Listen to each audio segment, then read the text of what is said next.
Hi, good afternoon, everybody. I am Tara Goldstein, and I am the Vice Principal of New College, and I am so excited to welcome you to our second Senior Doctoral Fellows seminar. We've had one so far, and today we have two wonderful Senior Doctoral Fellows here to talk about their work. We have Hazal, who is here with us, and Hazal is going to begin our afternoon on a project that's called Archives of Absence. And Hannah will follow at 2:15 with a wonderful project as well. We are going to have about a 20-minute discussion, a 20-minute presentation, leaving us lots of time for discussion. Let me introduce Hazal to you. Hazal is a PhD candidate at the U of T Women and Gender Studies Institute here at the U of T. She's interested in post-colonial theory, psychoanalysis, trauma, and memory studies, and her written work is interdisciplinary, and it encompasses literary criticism, literature in Turkey. The doctoral project that Hazal is going to talk about today really looks at how unreconciled histories of racial and colonial violence can slip into the present through affect, and in doing so, shapes our national identities and collective imaginations. Hazal is also the co-editor-in-chief of the feminist journal Five Harfilier. Is that right?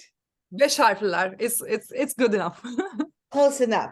Yeah. And it's always wonderful to hear about your experiences of editing a journal as well. So we would be so interested in all of that. I'm going to turn the floor over to Hazal, and we are really looking forward to your presentation. Thank you so much, Tara. I'm very excited to be here today to make this presentation as a senior doctoral fellow at New College. Of course, this is a work in progress. So what I'm going to present today is my dissertation as it is right now. So I have several chapters written, several chapters. For several chapters, I just have the outline, and one chapter is still missing. So I just wanted to present what I have, so that I can actually hear your feedbacks, comments, criticisms, suggestions, so I can really make use of this time we have together. So here I start. My doctoral project delves into the archives of absence to explore what remains after collective loss, when loss is politically denied, historically erased, and collectively repressed. In tracing the absence left behind the Armenian genocide in modern Turkey, an absence in multiple forms, resisting the linear unfolding of time, existing in a particular topography, I'm analyzing how collective memory and trauma, as well as mechanisms of complicity and colonial unknowing, can be unearthed in the absence of official, historical, or collective recognition of a violent history. To enter the archives of absence is to immerse into the mechanisms of how loss inhabits space and temporality, and to be open to new epistemologies of absence against the epistemic violence of the colonial nation-state project. In Turkey, as in other places born out of nation-state or colonial projects, being in the archives of absence means working against the colonial nationalist narrative.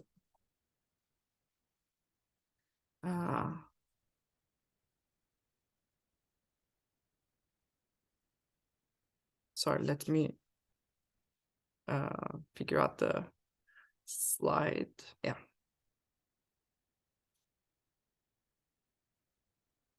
But neither colonialist nationalist narratives nor the memory or traumas that they strive to repress are single-layered or easily detectable. In this presentation, I won't really get into the details of the historical details of the Armenian genocide, but there are a few issues I would like to raise in order to be able to explain the complexity of the formation of collective memory and the repression of trauma that I'm researching. So the modern Turkish state was founded in 1923 on the ruins of what remained of the Ottoman Empire after World War I. It came into being just 8 years after lands that had been inhabited by Armenians for 3,000 years were methodically and brutally almost entirely emptied through a decree of deportation. Approximately, but you can see the death marches here. So the marches to deport the Armenians were actually death marches.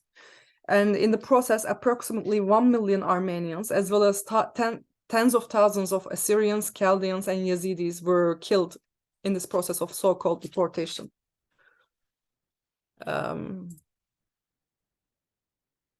Sorry.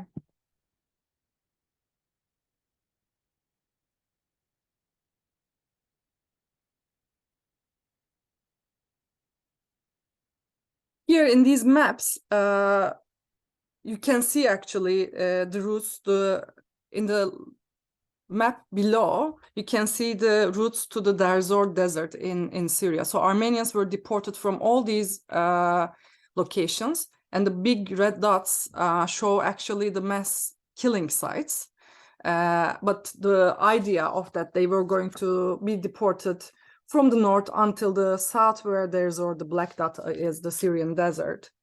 The historical overlap of the Armenian genocide with World War I, as well as the many other catastrophes that the Ottoman society experienced during the collapse of the empire, provide fertile ground for the unknowing of the Armenian genocide. To this day, official and popular discourses in Turkey regarding the Armenian issue are constructed around a war casualty narrative that willfully ignores and unknows the systematic expulsion and extermination of the Armenians, which was carried out with the aim of Turkifying Anatolia. However, we should also bear in mind that the years surrounding the Armenian genocide were full of catastrophic traumas for many of the people living under the Ottoman rule. Between 1912 and 1923, just in these 11 years, the Ottomans suffered heavy losses in the two Balkan wars. Here in the first map, you can see the psyche, an important part of Turkish psyche, because the Ottomans once ruled, you can see from this dark brown area, from almost North Africa to until here you can see Vienna, almost like Eastern Europe, from Eastern Europe to North Africa. And then in the beginning of the 20th century, they were shrank into this red area, the land called Anatolia. So this, once being an empire, is an important part of Turkish psyche. And this happened mostly after the Balkan Wars, but which followed. So they lost almost their entire territory in Europe. After the wars, in varying degrees, they carried out, witnessed, or were complicit in a genocide against Armenians, and endured 4 years of conflict during World War I, immediately after, which was followed by 4 more years of combat during Turkey's War of Independence against the occupation of Allied powers of Britain, France, Russia, Italy, and Greece. And here you can see in the second map the distribution of Ottoman Empire among the European powers. So why is this history important? Because it should be expected that such catastrophic, almost apocalyptic trauma would deeply wound a people's collective memory. But more importantly, this is a history in which the colonizer is also colonized. So it's not as neat as doing a research on the colonizer or the colonized, because here both the colonizer and the colonized is the same subject. So the anti-imperialist armed struggle, which is fought against allied powers of Europe, which is the foundation narrative of Turkey, is also a narrative which obfuscates the genocide. This is why approaching Armenian genocide in Turkey necessitates working through binaries such as victim and perpetrator, event and structure, unconscious and conscious, and remembering and forgetting, while also moving beyond beyond them. What I term archives of absence are what remains behind after world-shattering experiences of war, systemic violence, displacement, and destruction. Unlike national or colonial archives, which offer a linear, uniform, often glorious story about the past, archives of absence store fragments, traces, and residues from memories, experiences, and existences. The past, present, and the future yet to come reside in these archives of absence all at once. These archives are more than invisible residues of collective violence, echoes of repressed memory, the trauma that returns or that which resists dying. Absence is the foundation upon which the constant, loud, and monolithic presence of national and colonial narratives and archives are formed.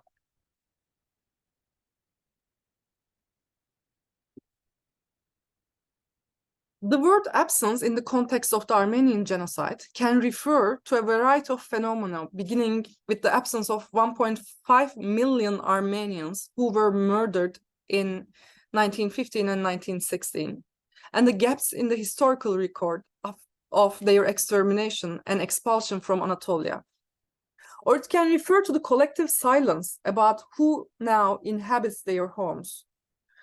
As you can see from the churches for sale, this is like almost 100 years after the genocide, and there are still these buildings that are sale on real estate websites. Whose churches are these? That question is never asked. It can refer to the erasure of Armenians from historical narratives as if they never lived there. Absence can also mean the illegibility of the Ottoman documents to the Turkish public. These documents, written in Arabic, are alien to Turkish readers who only understand the Latin script since the language reform of 1932. So the language reform is probably the biggest implementation of absenting the Armenians and absenting their absence, because everything that was written before 1932 is completely unintelligible for the Turkish public, and they are in the archives just like open to researchers who can read Arabic script written in Turkish. Or absence can refer to the archival discourse of the Turkish state, the newest stage of denialism. Since the early 2000s, Turkey has sought an independent commission of social scientists to work in state archives to find evidence for claims to genocide. This maneuver relies on the Turkish state's trust in the absence in the archives. There is no document that can prove the Armenian genocide there, because the nation-state project has obfuscated all traces of Armenians, that is, made their absence absent.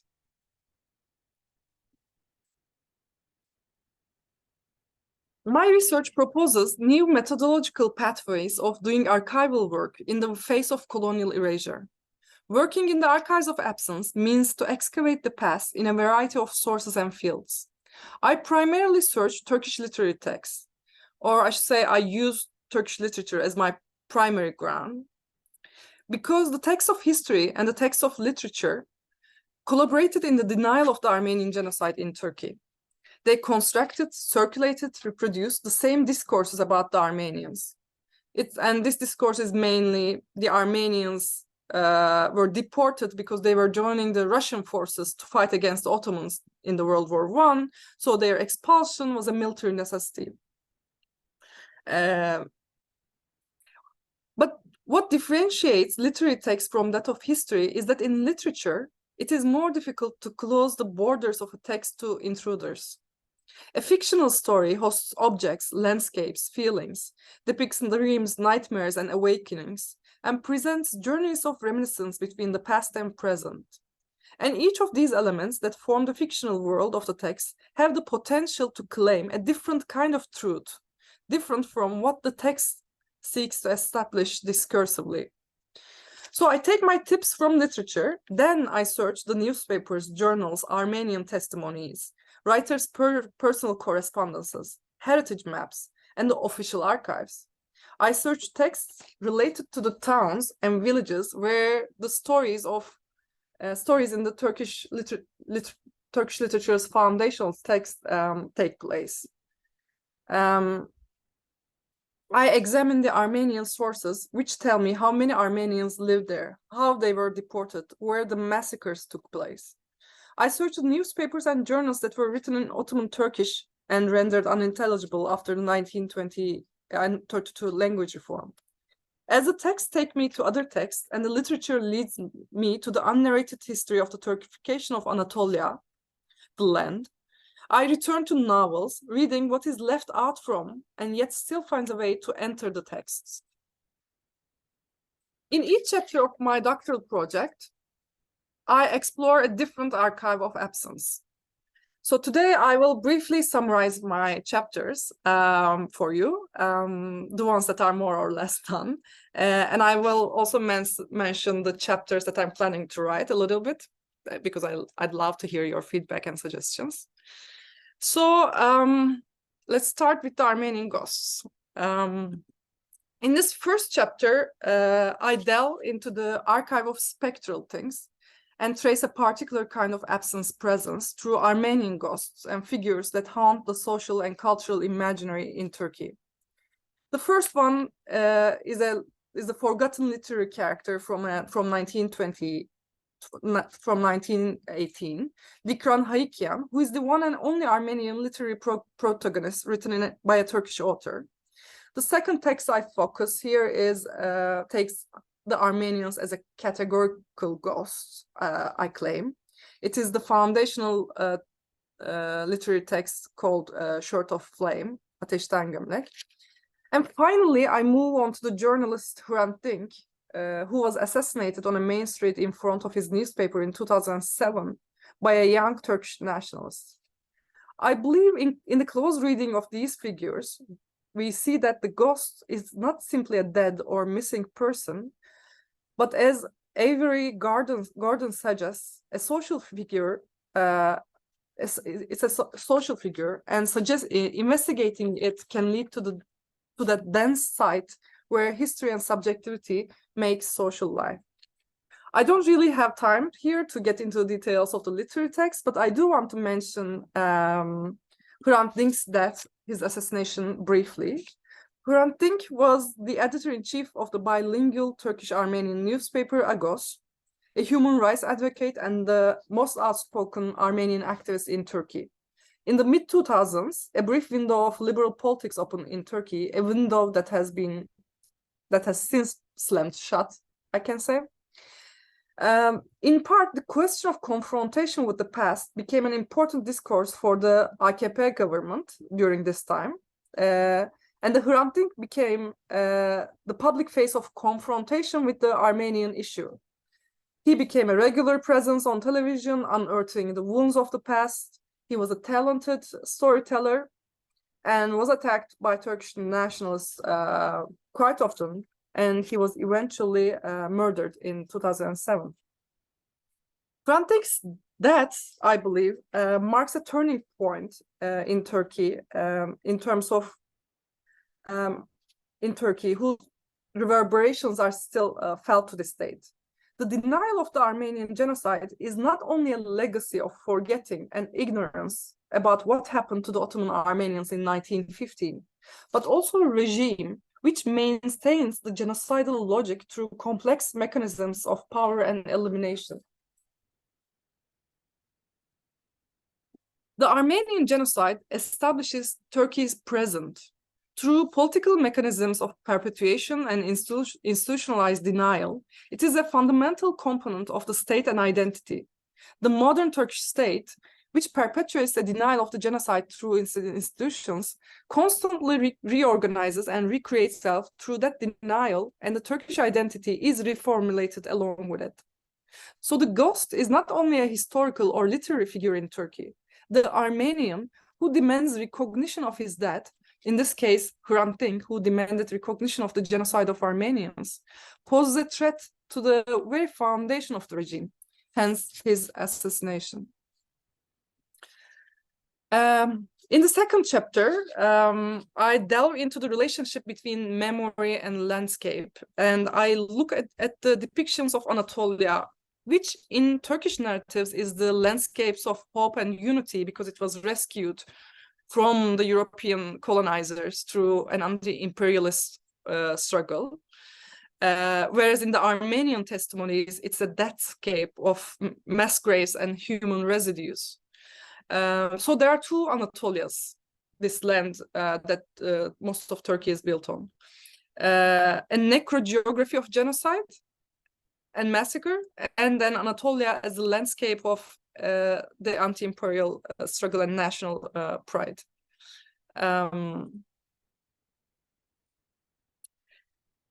I don't really have time to delve into the details of this chapter, but in this chapter I engage with more than human elements that make up a landscape. So in the first part, I focus on the steppe as a more than human element in Anatolia, and in the second part, I look at the sea, the depictions of these, of course.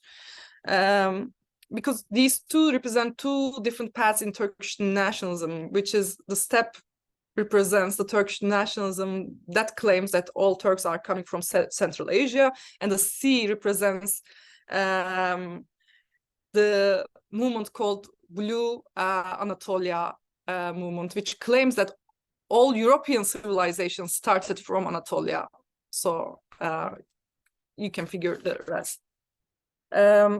And in this chapter, I mainly ask, how is the concept of space shaped, imagined differently when we account for the absences that mark space?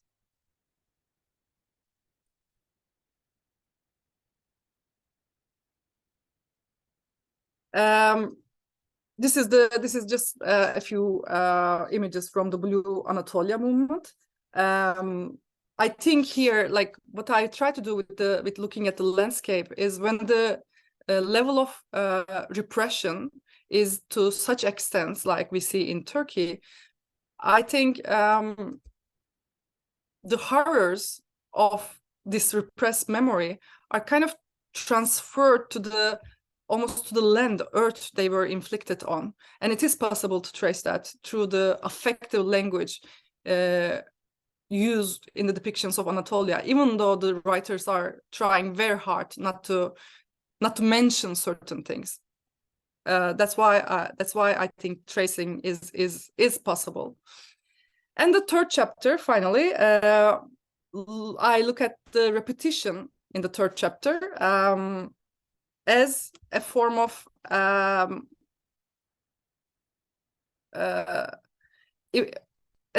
acknowledgement without really acknowledging. I focus on the repetitive histories of massacres here. I analyze especially specific forms of torture. I won't give any details here, not to use graphic language, but there are forms of torture, especially done upon dead bodies, that are written in the Armenian testimonies of the genocide, which are mirrored today in the autopsy reports of the massacres of Kurds in the present day. So we see the same form of tortures repeating in the 70s, 80s to Alevi groups, today to the Kurdish groups. So how this memory of the perpetration is transmitted, continued, maintained, is another archive that I'm looking into. And I'll probably I can stop here with this poem. One of the texts I'm thinking in this repetition chapter is this poem, which if you look closely, looks like it's written by a ghost almost. And it is from 1982. The poet is not Armenian.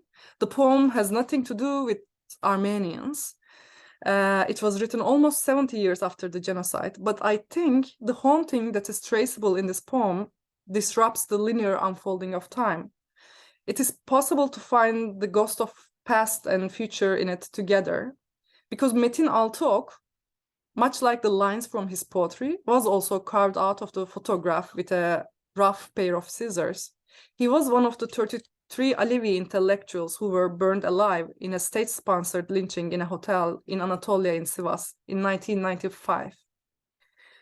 The poem was turned into a song titled Kavaklar, Poplars, and sung by the Queen of Turkish music, Sezen Aksu. To this day, it is played on the radio and television as song of grieving, even as the poet who wrote it left ungrieved, like so many other lives on Anatolian land.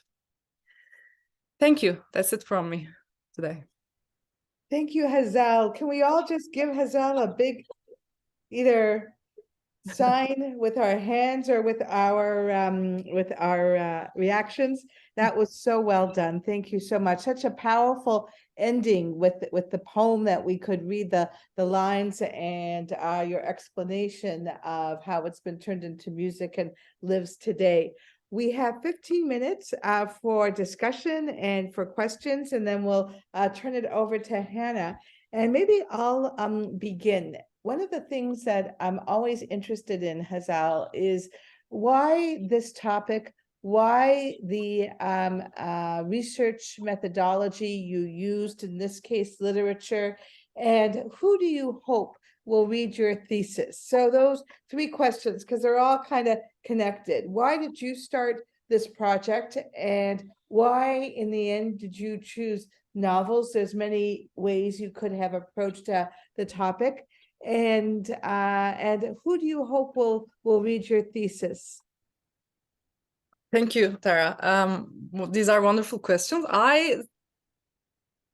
When we did the first gathering, when we answered the questions from students, I had briefly explained, but I'll repeat myself here. Because I had, of course, it's important for me because I had started this project in Turkey. And I was prosecuted. And I did another PhD there. I completed for first 5 years there. Then I signed a peace petition to stop the massacres against Kurds. And all combined, I was only one of the academics who were prosecuted, so I had to leave Turkey. Mm-hmm. So this is a topic that is kind of caused me to be away from Turkey. But it also shows like how difficult still in Turkey to talk about these issues. It is still, when you name it a genocide, it can still put you in prison in Turkey. So that's also something why I feel like we have to talk about it. But I'm not Armenian. I'm Alevi. My background is, so it's a poem. Probably that's like my family history has something to do, because there are different groups throughout the Turkey's history that have been subjected to similar forms of violence. This repetition and the fact that the majority of the society just acts like nothing happened, while certain groups are like left alone in their own memory of violence. So these things probably impacted my choice of topic, but also my goal was, because I wasn't really planning to come to North America, I was writing for a Turkish audience, right? Because I think this is a project about almost a perpetrator's logic, a perpetrator's psyche. This is what I want to do. And nowadays I'm like thinking I'm trying to reach two different audiences. One is still Turkey. So I continue to write in Turkish because that's the confrontation that I want to have. But secondly, I'm writing for an academic audience. And I have a discussion that I'm trying to have there where like in memory studies and trauma studies, how the memories and traumas of if it's not the West, how those memories or those traumas, especially the traumas and the collective memories of violence in the Middle East, are never the central topic in these bodies of literatures. So it's a very strong, very particularly Eurocentric fields the memory studies and trauma studies are. So this is also one of the debates that I'm trying to have. And why literature? Because truly there's no other way to do it, because either you can do it historically, Right. and you can go to the archives, and that study that is being done. Okay. There are many historians that are looking at it, the Armenian genocide from a historical point of view, and most of those researchers are trying to prove that the Armenian genocide happened. Right. Because the denial is to such a degree. So I did want to get out of that kind of that corner, you know. I didn't want to try to prove. I'm more interested in how effectively Armenian genocide is still present in the fabric in the fabric of daily life. That's why literature opened, that became my my entrance to the affective side of the absence that I'm looking for. Superb answer. Thank you so much. Other folks, anything that you wanted to ask Hazal?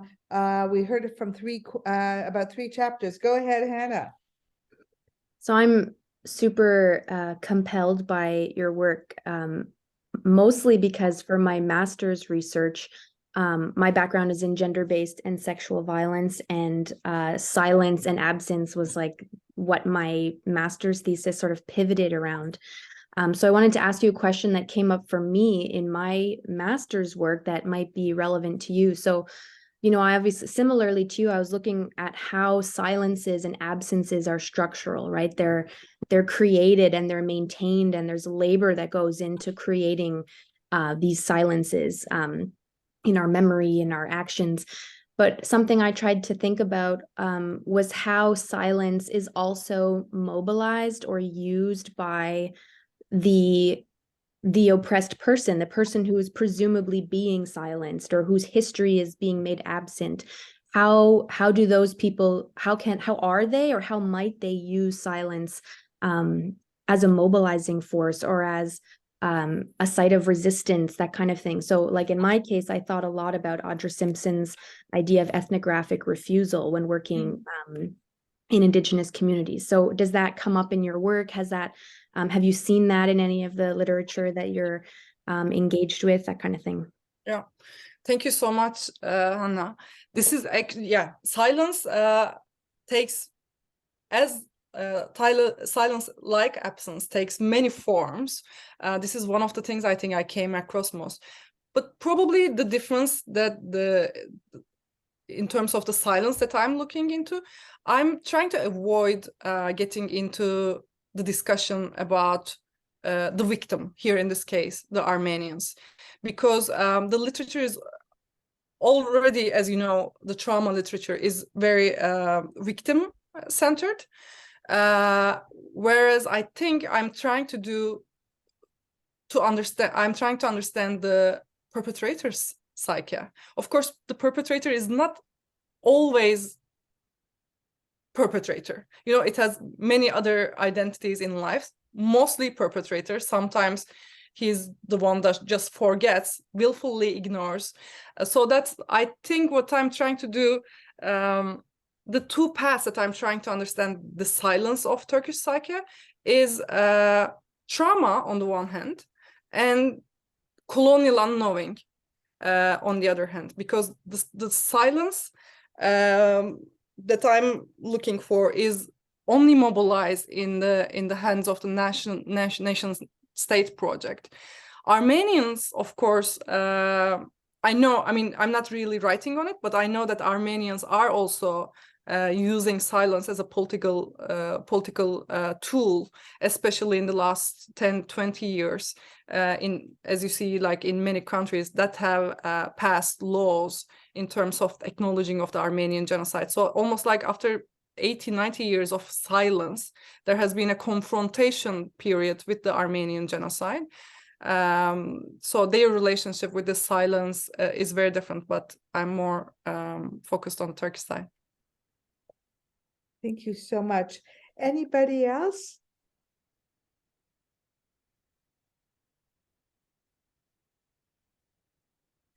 Hazal, I wanted to ask you, are you currently teaching? And if you're not, what do you imagine yourself teaching? And how do you imagine this work connecting to your teaching in the future? Thank you so much. Last semester, I taught studies in post-colonialism at WGSI. So it was the first course I taught, and it was a wonderful match for me, of course, because I do work with post-colonial theory in my dissertation. And in the fall, I am hoping to teach a course on memory and archive, which I'm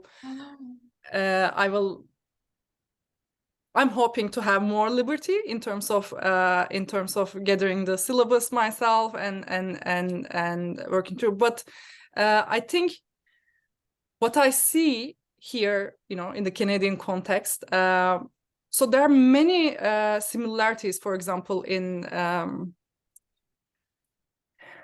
the Canadian context, for example, the children's mass graves of the Indigenous children. Right. There has been mass graves finding that is founded for the Armenian kids, for example, since the 90s.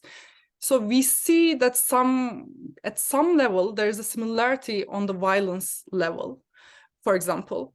But the debate, of course, around what's happening, what's being unearthed is very different, because here in Turkish case, there's complete denial and silence, whereas in Canada, there's a debate, there's some noise. But if you really look deeper into it, does the debate in Canada really result in action, a real confrontation, a real understanding of the violence that was inflicted?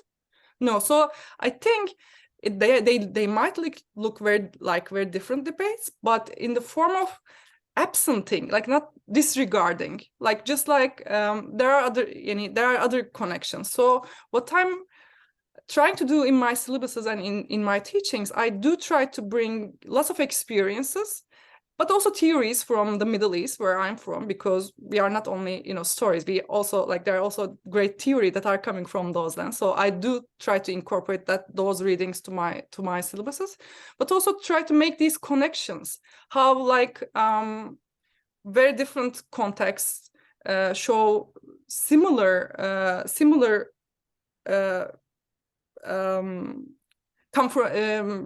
are impacted by similar histories of violence, but also what looks similar can be very different. So I'm trying to do these things in multiple levels, if that makes sense. I agree. Go ahead. Thank you. It's a very small issue. You already talked about the danger that you faced, like while you are in Turkey, like some of your stuff getting confiscated. So I'm wondering, like this is a very important topic. What about within? Is there a way of maybe sharing some of the work or the work you're doing with people who are in Turkey itself? Is there a way of doing it, or it's just a no-go zone now? It's no way of getting to them, or at least, yeah. Thank you so much. So Turkish politics, the oppression level really fluctuates. So it depends. Nowadays, it's more difficult to mention genocide. When I was starting this topic, I wrote many pieces in Turkish about the genocide, so it was more possible. There's still a debate going on, but for example, there's an election coming in 2 months, so it can be more possible to talk about these things. But of course, the difficulty is when you are writing on an academic level, the discussion is among a very small group of people. So in this small group of people, yes, there's a discussion about the Armenian genocide, but how do you publicize, in a sense, this discussion? How do you collectivize this discussion? That's the difficult part. For the majority of the people, it's still a no topic. It's still a taboo topic. Thank you so much. I think it's time to move to Hannah. And Hannah, do you have anything that you want to put on the screen? Should I allow you to share screen? Okay. So Hannah, I'm going to make you co-host. And then the co-host, and then I'm going to allow you to share screen. And here you are. Okay. All right, let me do a small introduction to Hannah. And then we will turn the floor over to Hannah. Our second presentation in our Critical Studies and Equity Solidarity Senior Doctoral Fellowship seminars. Hannah Quinn is a fifth-year PhD candidate and Vanier Scholar in Anthropology and Sexual Diversity Studies at the University of Toronto. She is working with intellectually disabled adults in Montreal, Quebec, and she is working to build consent cultures and consensual communities in Montreal. She works with theories of consent and modes of relationality that cultures of consent and coercion both allow and foreclose. What Hannah is interested in is working with her participants to understand how the idea of capacity to consent actually can challenge ableist structures as well as limit the kinds of intimacies that her participants can engage and experience. Hannah is invested in community-driven work, feminist research methods, and accessibility as a research ethic and relational mode. She's also an educator and facilitator with expertise in sex education, consent practices, and accessibility. Hannah, the floor is yours. Thanks so much for being here. Thank you so much for having me, Tara, and hello, everyone. I'll just let you know that I have a very sore throat. My toddler and I are both very sick and didn't sleep very well last night, so I'm bringing as much energy as I can today, but thank you in advance if I need to stop to take a sip of water. That's where we're at today. So yeah, today I'm going to talk to you a little bit about my dissertation research, evidently. A slightly different format maybe than Hazal. I've sort of gone more like big picture. I'm also very much in sort of early draft stages. So I'm not going to be outlining chapters so much as I am giving you like an overview of what I'm doing, some of my commitments, and some of my early findings today. So I can start by making sure my PowerPoint works. Yes, so I am a fifth-year PhD candidate in anthropology and sexual diversity studies, as Tara mentioned. My background is in anthropology through and through, undergrad, master's, PhD, but always interdisciplinary, hence the collaborative specialization in sexual diversity studies. Also, my background has always been in gender-based and sexualized violence. I initially, in my master's, was working with Indigenous women in northern British Columbia and Alberta on sexual violence in remote areas due to resource extraction. And I always like to tell this one story where there was one afternoon during my fieldwork, one of my participants in that research asked me where I'm from, where do I come from, why am I here, and why am I not conducting research where I'm from and with people that, communities that I'm a part of. And it stayed with me and it altered how I approached my research. And here I am, 5-6 years later, having conducted research in Montreal, where I was born and raised, with my intellectually disabled brother and our community of our disability community here in Montreal broadly. So that's a bit of my sort of position. I'll also just note that being the sibling of a person with a disability in no way makes me an expert. A big part of my research is centering the life experiences and expertise of the disabled folks who I work with. In fact, I think being a sibling can actually make this research particularly challenging in some ways, because of some of the blinders you might have on. So I'll give you a quick rundown of what my ethnographic fieldwork looked like. I conducted 13 months of ethnographic fieldwork at a day center in Montreal that provides social skills, training, and vocational education to adults with intellectual disabilities. In my work, I don't really use functioning labels, but most of the people at this day center would be called sort of moderately to medium in terms of their, capacities and how their disabilities are understood.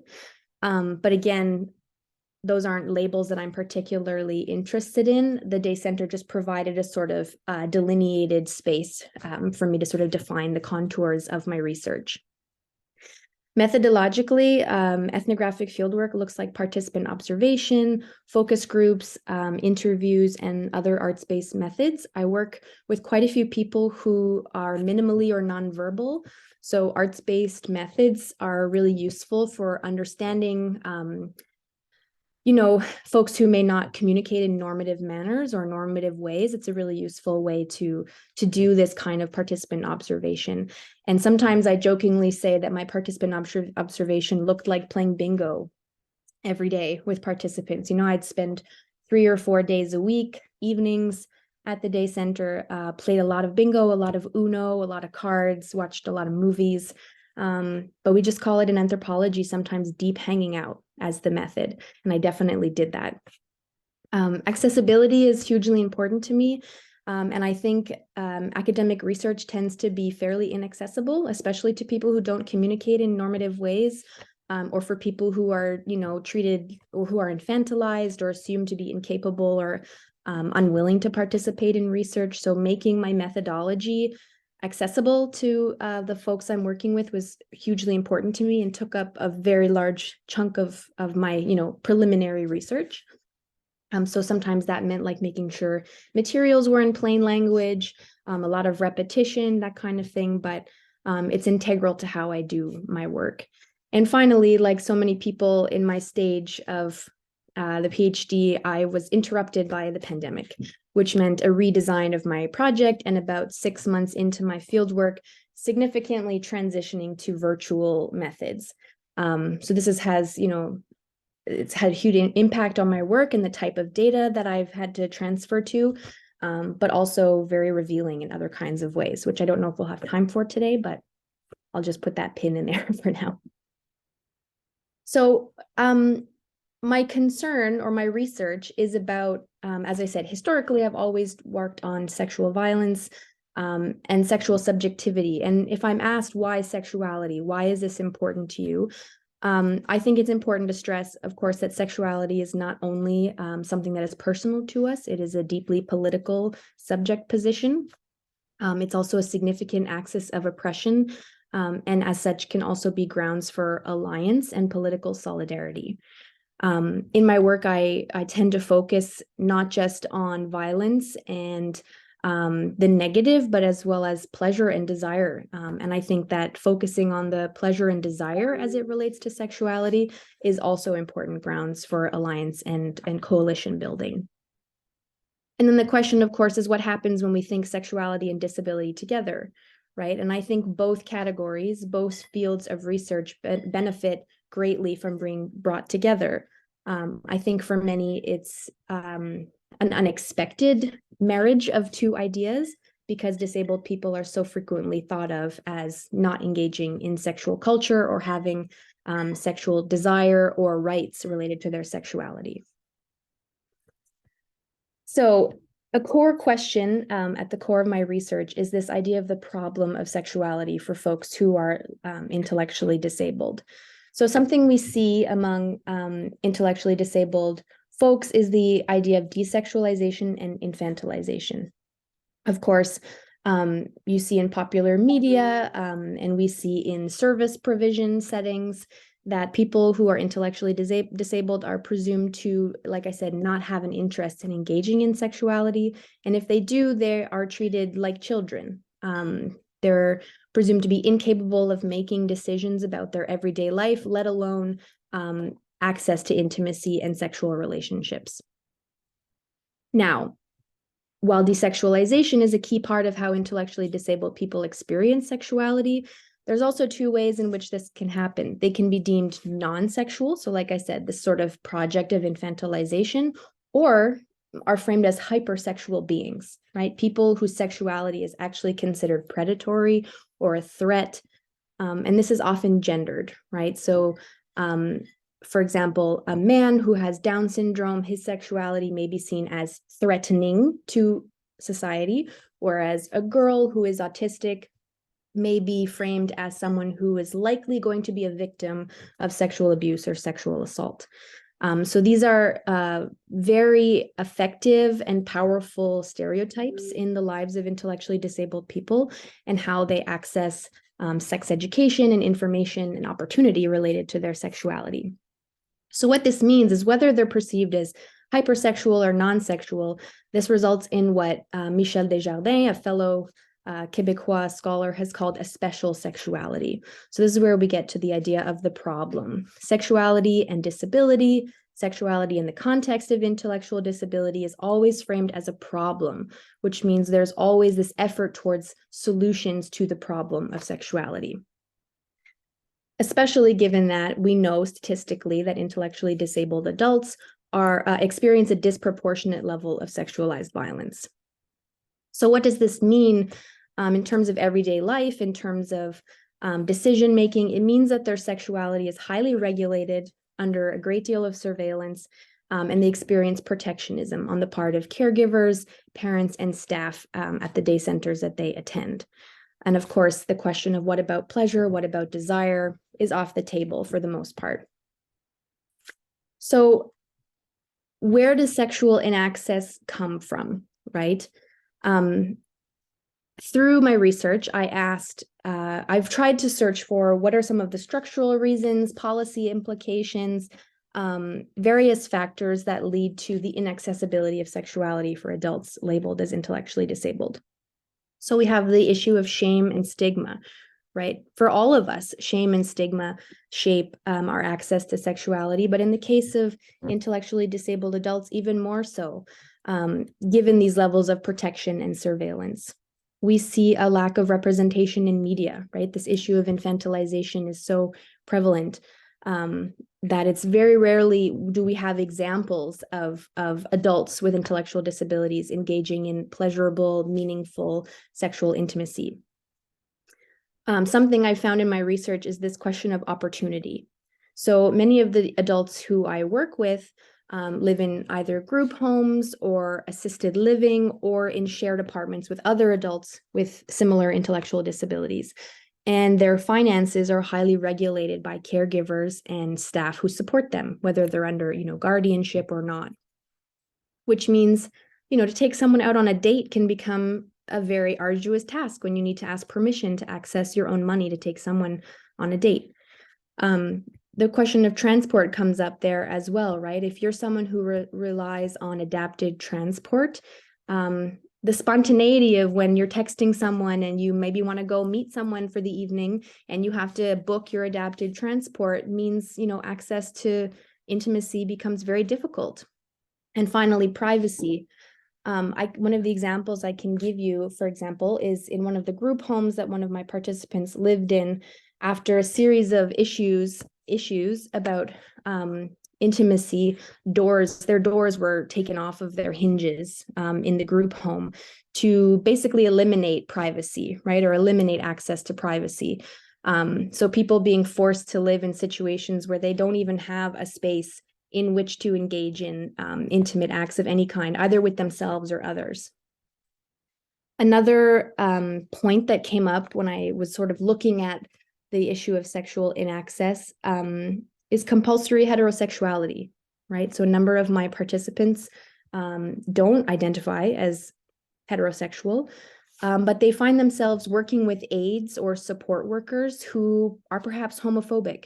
So if they mention their interest in someone who is of the same sex or of the same gender, they're dealing with the homophobia of the day center staff that they work with and their aides, right? So this becomes a huge limiting factor for exploring and expressing your sexuality when you're dependent on people for your everyday care. And of course, a hugely important aspect to me is the inaccessibility of ableist sex education, right? Sex education is often not accessible simply in the sense that if you went through a public school system in Quebec, for example, a number of my participants, when the time came for sex ed to be delivered as curriculum in their schools, they were removed from their classroom and sent to their, quote, special ed classroom because it was not deemed important or relevant information for them to be receiving. So inherently ableist understandings about access to sex education. Moreover, when we know that a population is disproportionately subjected to violence and sexual abuse, that sex education then has to be trauma-informed, which we know in our school systems is not the case. So even if they do access sex education, of course, it's not typically trauma-informed, which risks the re-traumatizing in the process. And lastly, this question about capacity to consent is very central to what I'm thinking about in my research, and revealed itself to me in my fieldwork as crucial to especially day center staff and caregivers of the disabled adults that I'm working with. So there's this underlying concern that though adults, do they understand what they're engaging in? Can they make the decision to consent to sexual relations with other people? We've seen court cases in both Canada and the United States that I talk about in one of my chapters of all sexuality between an intellectually disabled person and anyone else, regardless of who that person is, being called sexual violence or sexual assault or abuse, because the consent capacity of the disabled person is thrown into question and challenged. And again, this can be a deeply infantilizing process. It speaks to the reality of guardianship in Quebec and Canada broadly. But at the end of the day, this question of consent is very central to how I've theorized sexual inaccessibility for intellectually disabled adults. Okay. So when as someone who's theorizing consent, I am drawing on theorists who have framed the present as the sort of age of consent, right? Especially since the Me Too movement in 2015, we see this idea that consent is sort of the giving and getting of consent has this sort of moral magic, right? Where it transforms an otherwise bad act into a good act, or an immoral act into a moral act. In consent culture, we have assumptions about autonomy, the individual, right? The consenting individual. We have assumptions of autonomy, competence, capacity, voluntariness, body sovereignty, and normative communication. Sexual consent and consent culture are deeply linked as well. I tie sexual consent to the sort of broader social contract theory that we are consenting with each other on an everyday basis in all kinds of negotiations, not just our sexual negotiations. So this sort of individual sexual consent with this broader idea of consent culture as structural. So you can see here a little bit where my critique of consent culture arises, that consent culture as we currently understand it is in fact quite ableist and exclusionary to adults and people whose capacities to consent or whose autonomy is challenged, who are presumed to be incompetent or incapable, people whose voluntariness may be challenged or made impossible, right? Or who perhaps their body sovereignty looks very different because they do rely on support workers for daily life. So in this consent culture that we're currently enmeshed in, who is imagined as the consenting subject and who is not? And what kind of exclusions does that create? What I have found is that disabled people often live in cultures of coercion rather than having access to cultures of consent as we understand them. And this is due to consent culture itself being predicated on fairly ableist understandings about human subjects and our relationships with each other. So some of the sources of these cultures of coercion, as I've labeled them, are, for example, many of my participants grew up in institutions. They were dropped off at institutions as young children, and they've lived very segregated lives, right? They've either been in separated special ed classrooms, disability programs, and have just, even among other disabled people, have been segregated in a number of ways. Forced sterilization and other forms of reproductive violence are quite common among the folks that I work with. Things, body autonomy and forced intimacy.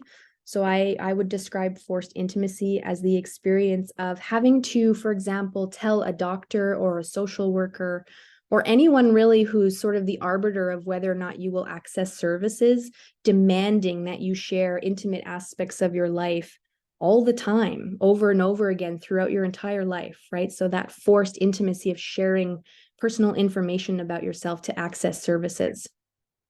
We see the issue of people pleasing, right? So many of my participants speak about this issue of people pleasing, of worrying that if they don't please the people around them, if this idea of forced intimacy, they won't have access to the services or the relationships that they need to live fruitful, meaningful, happy lives. This obviously plays into the being sort of primed for a type of coercion. And of course, lastly, the idea of supported decision-making, right? Where if someone's ability to make decisions or consent capacity is challenged, we often propose that they have someone helping them make a decision, right? In ethics review, for example, you may have heard of assent as opposed to consent. But what happens when you've been having your decisions being made through supported decision-making your whole life to the point where you have never actually been able to make a decision for yourself because you've never been given the chance or the dignity of risk, right? The dignity of making a mistake, which, so many of us who are considered able-bodied and able-minded do have.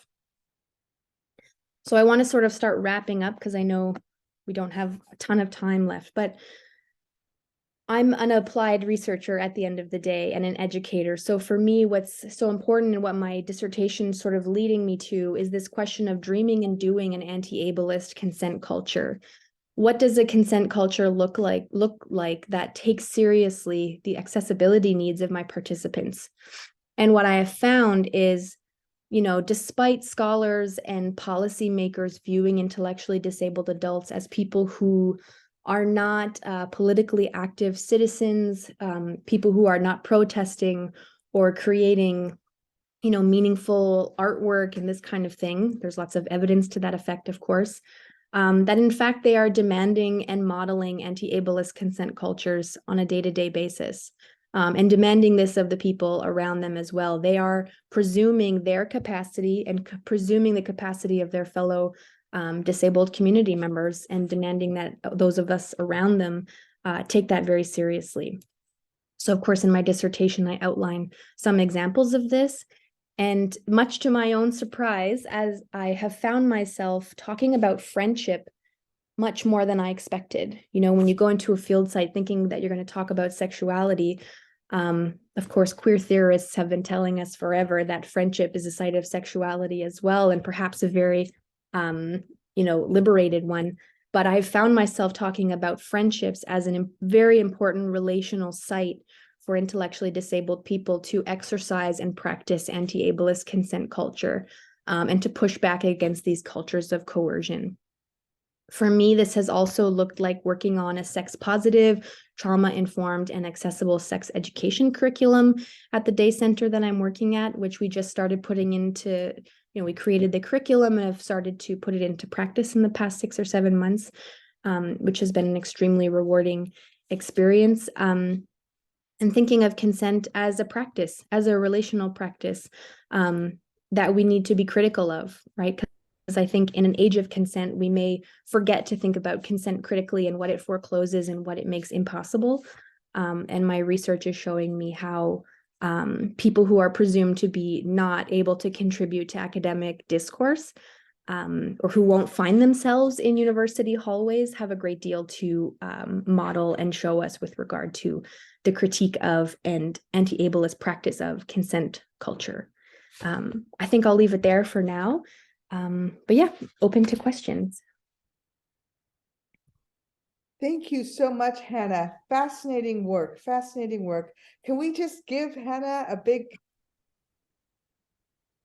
Thanks. sign of applause? Great. Well, our floor is now open for questions. And Hannah, I wanted to go back and ask you some of the same questions that I asked Hazal. You were pretty clear when you began your project how the project came to be, why it called you, and some of those reasons are similar to Hazal's reasons. But who do you hope to read your thesis, and why do you hope that they will read it, and what do you hope that they will do with it, with what they learn? Yeah, so as I mentioned, I strongly support and practice community-driven research, and I have tried very much to make the research questions that I'm asking and the sort of, products and outcomes of my research relevant to the folks that I'm working with. So I'm hoping that there will be, the chapters will do different things, but of course I'm hoping that there's real sort of useful and applicable outcomes for people. So whether that's if I'm writing this chapter on a sex positive, anti-ableist sex education curriculum and the work we've done on that at the Day Center, of course, I hope that's useful for other sex educators, for, intellectually disabled sex educators themselves who are doing this work. Of course, I hope there's like real world applicability. I also have done a lot of work with, the social workers and the other disability service workers in my field site who don't feel equipped a lot of the time, right, to deal with sexuality, let alone disclosures of violence or that kind of thing. And really sort of fleshing out how these sort of cultures of coercion work and how it shapes their relationships at the field site. So, of course, I hope that it's useful to some of those workers as well. And I've tried to do this by staying in touch with my field site. I try to bring drafts back or ideas back to the folks that I work with and have them give feedback. Sort of thinking about the dissertation as like a polyvocal experience and product, right? So that's the hope, of course. And like Hazal said, like also an academic audience, of course, as well. But also challenging academics to consider like who an academic peer is or colleague is, right?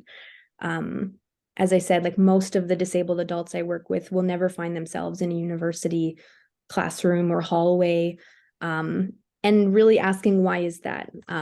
What is the level of cognitive ableism that we all sort of operate in here as being members of the university and academics? So yeah, also challenging my academic colleagues to sort of question some of those things as well, and who's not in the room and who won't be in the room, and how to bring certain people in who may not otherwise. So yeah. Right. One more follow-up, and then I'll give others a chance to ask questions too.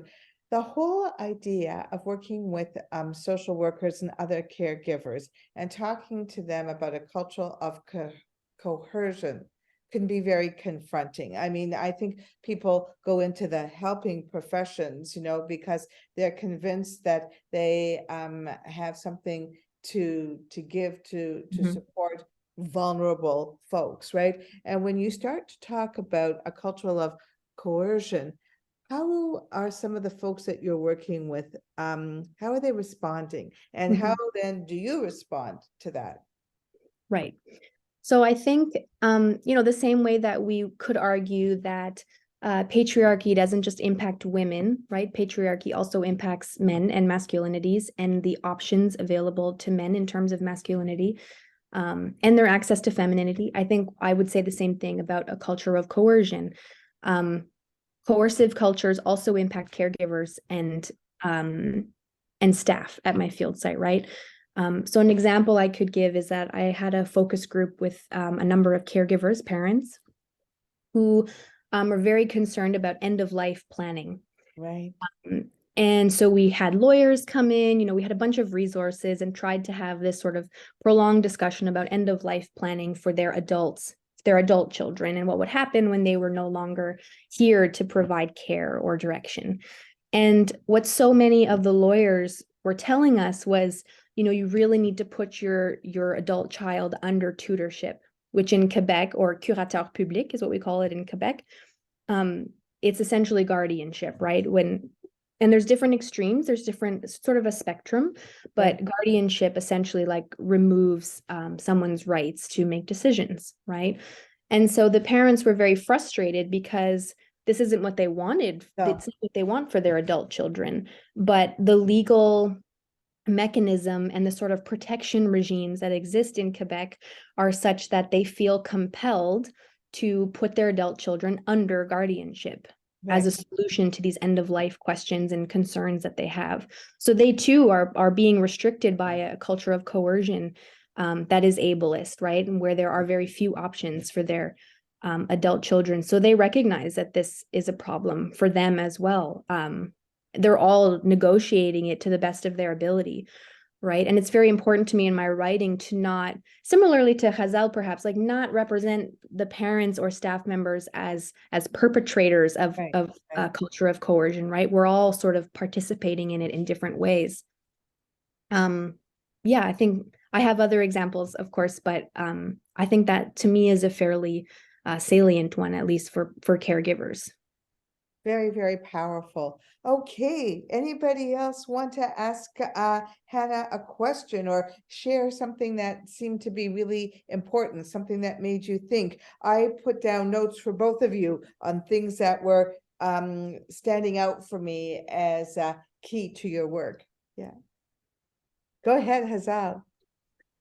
Oh, no, this was wonderful. You just reminded me why I love applied research and community-driven research. It's so important and inspiring work. I just wanted to ask you about friendship, and if you can elaborate on that a little bit more. Like, as when you said it, I heard it as a little bit like a friendship as almost like a pedagogy, as a different kind of being. Is it similar to like alternative kinships? Or like, how are you theorizing it? I'm curious. Yeah, it's interesting that you asked that because I was in the middle of writing about 2 weeks ago and I realized I think my entire dissertation is centering around friendship, parsing it out into, a pedagogy, a method, a site for resistance, and alternative kinship for people whose access to sort of normative kinship structures isn't there. So it's sort of all of those things that you said. Absolutely. It's a very exciting moment for me too, to be sort of coming, you write yourself into where you're going. It's a very exciting moment, also terrifying, but so I have a manuscript right now that's is currently being peer reviewed, but what really started this idea of friendship for me was that there are two women that I work with. They're in their mid-50s. They are what the day center staff call companions. And as we know, the term companion has often been cover for, lesbians, queer people in relationships. And I sort of trace how this idea of companionship plays out in disability service provision, how it is seen as both a failure of these two women accessing like hetero, normative marriage, but sort of also finding a replacement for it in companionship, but also in doing so pushing back against these sort of norms of hetero sort of development, right? They're seen as being friends rather than, lovers or intimate partners. And they also play with that idea of being seen as like children, involved in this sort of friend, playful relationship. And they really use that relationship to push back against the coercion and the assumptions about them and capacities. So it's really sort of played out by writing about that relationship quite closely.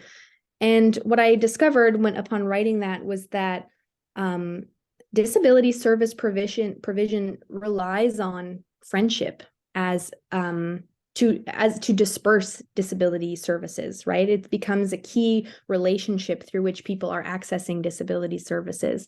Whether it's people being friends who end up moving in together because, the day center determines and their social worker determines that they can only move out if they are with a friend with a similar sort of life experience. Whether it's through, you might have heard about programs like Friendship Circle or Best Buddies. These are sort of these services where you have non-disabled people who are paired with a disabled person, to help integrate them into either a school setting or an organizational setting. So we have very concrete examples of how friendship becomes sort of this pivot point around which disability services are administered. And where this sort of coercion also plays out, right? It's a very important relational aspect or site for where this coercion is playing out. So, I could probably do this whole presentation in like a month with a very different sort of outlook, but I really do see friendship as a fairly critical site for thinking about coercion and consent, and specifically where my participants are doing that modeling and making those demands for an anti-ableist consent culture. And then, of course, there's like a question about the ethnographic researcher in anthropology who has been, we hear that as an ethnographer, we're not supposed to be friends with the people we work with. Right. And yet we are. So I'd say, like, what if we start from the assumption that not only are we friends, but perhaps friendship is the foundation for the pedagogy that underlies ethnographic research. That's a chapter I'm working on right now. So it's very exciting for me. So thanks for letting me talk about that. Fabulous. Hannah, Wendy has a question that's in the chat. How did the MAID law impact your clients' families? I'm sure all the discussion about consent and coercion brings that to mind. Absolutely. And so I don't know if you've heard of the disability filibuster, for example, that's responding to the changes in the MAID policy in Canada, but cultures of coercion are intimately implicated in MAID policy in Canada right now. So the idea, sorry about that, it's my dog. 1 second, I'll get her to stop. Okay. Yeah, the idea that MAID is being extended to people who are not sort of in a palliative end of life situation, but to anybody with disability or mental illness broadly. And of course, what a lot of, I'm so sorry.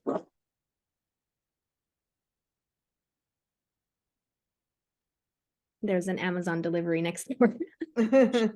Of course, the people I work with typically live in poverty, very few access to resources, right? Once you age out of the education system, for example.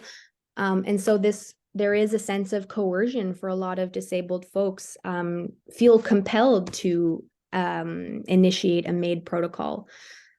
Because, if you have no access to affordable housing, if you can't access the health services that you need, if you're isolated, loneliness is a huge part of the life experience of the people that I work with, as was even further emphasized by the pandemic.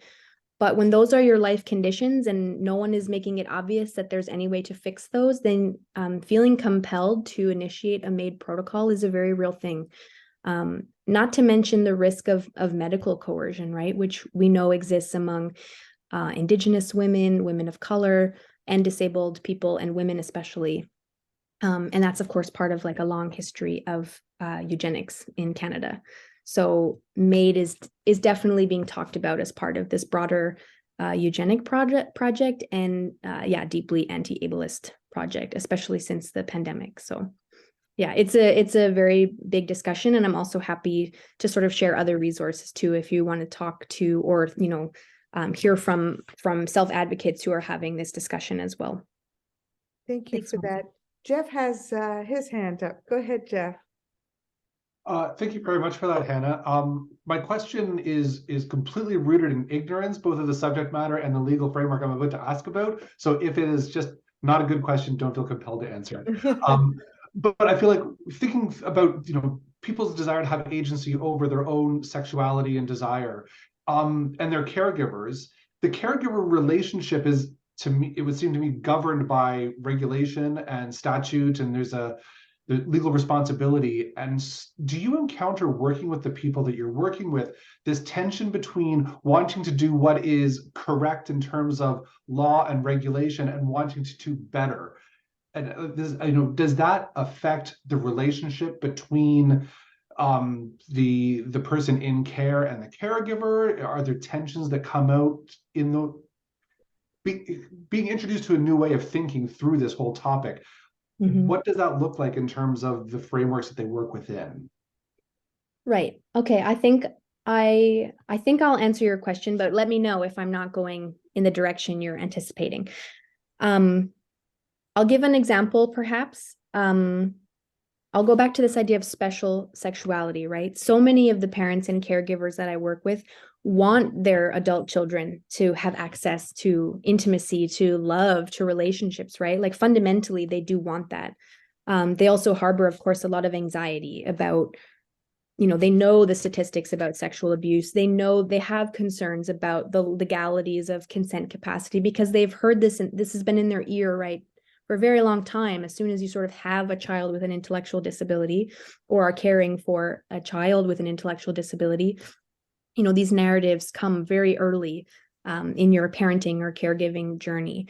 An example I'd give is there's a parent I worked quite closely with, her and her daughter, and they had their daughter sterilized when she was 18 years old because they figured that what this meant, they said, well, she's never going to be able to be a mother because they presume that with regard to her intellectual capacity, she could, quote, never be a mother.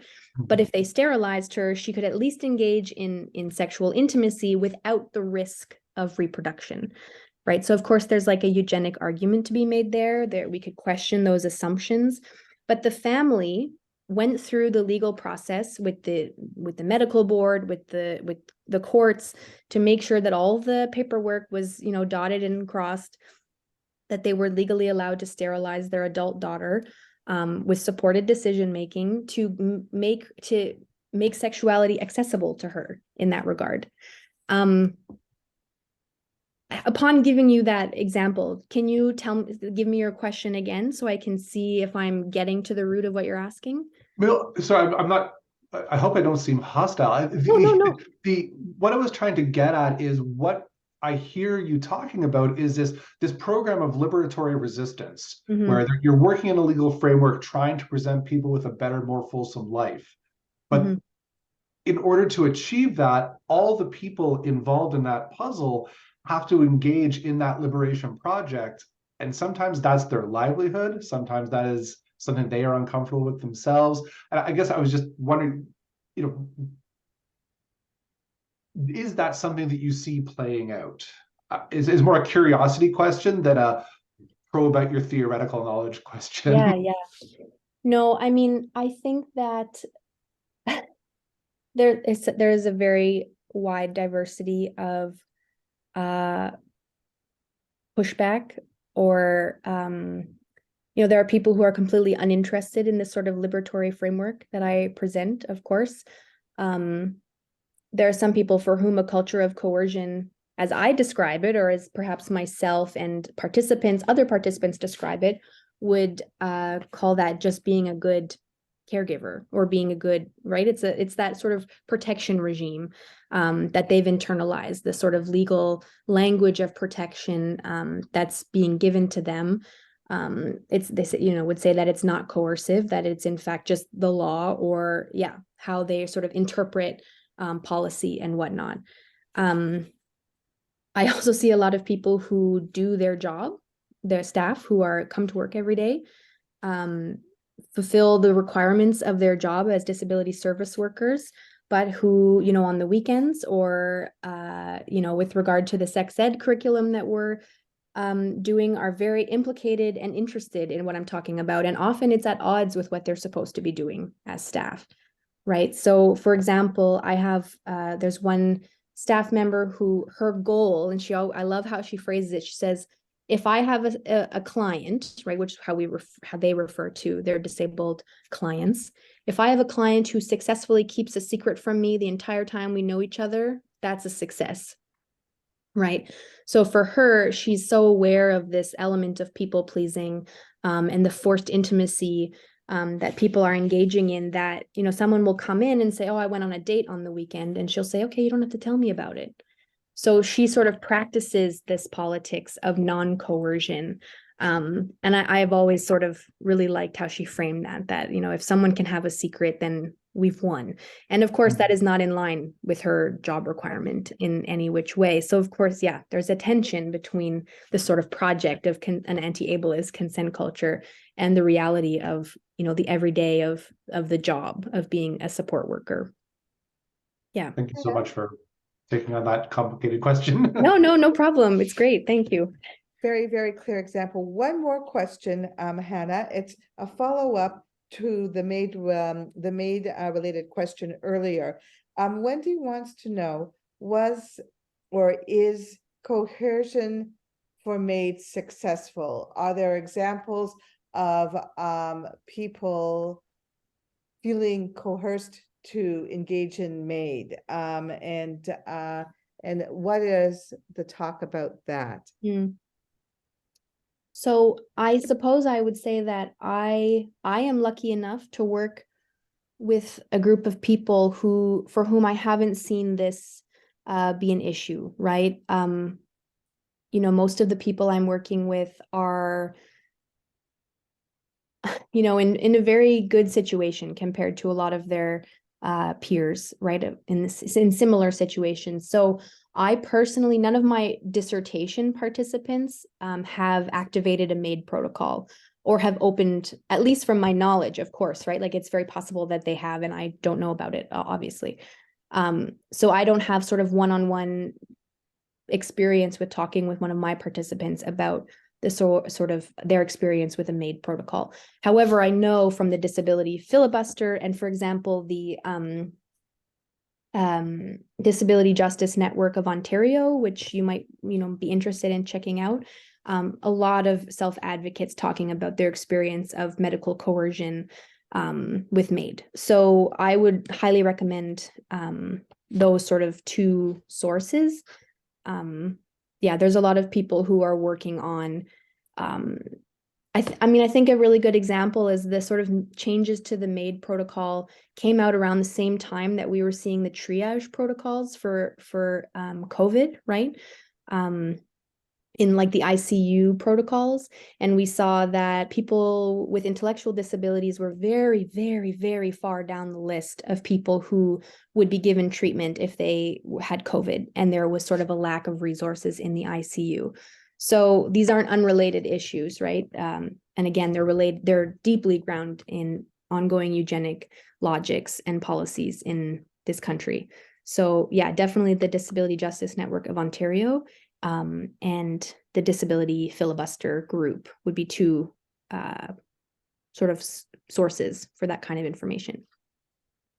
Wonderful. We now have reached our end of the session at 3 o'clock. Can we give both our presenters one more hand of applause? Fascinating work, both of you. You're doing great, great work. You spoke beautifully about your work. You engaged with questions so deeply and passionately. We feel very lucky to have spent the afternoon with you, and we wish you all the best. All the best. Any final words from Hazal and then Hannah? Final words that you wish to leave us with? I just want to thank you all for being here. It has been a great pleasure to be here, to hear Hannah's presentation, to hear your questions. Thank you. Great. And Hannah? Yeah, thank you for, it's always, I find it very moving and inspiring when people listen and are interested in the work that we do and ask meaningful questions. So thanks so much for being here today. And Hazal, it's always nice to hear more about your work too. So hope we get to meet in person sometime. Yes, for a coffee. Sounds great. Have a wonderful afternoon, everybody. Thanks to Agre and Jeff and Wendy for joining us. Having an audience who's deeply engaged is what we all wish for. And all the best as you finish and continue working on your thesis. And we may see you next week when we have our last two sessions for the Senior Doctoral Fellow. Take good care, everybody, and we'll see you soon. Bye. Bye.